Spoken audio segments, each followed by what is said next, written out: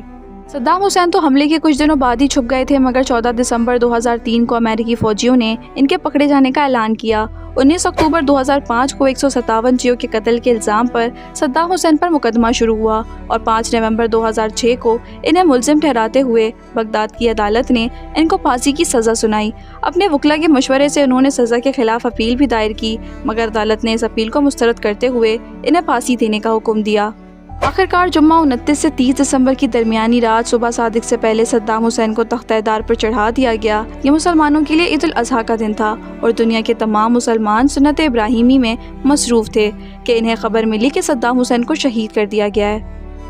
Bush کے ذریعے عراق کے اندر فتح کے اعلان کے بعد سے لے کر اب تک تقریباً 6 لاکھ عراقیوں کو موت کی نیند سلایا جا چکا ہے۔ امریکہ نے عراق میں ظلم اور بربریت قتل عام کا طوفان برپا کر رکھا ہے، جیلوں کو عقوبت خانہ بنا رکھا ہے اور عراقیوں کی عزت کو پامال کیا جا رہا ہے۔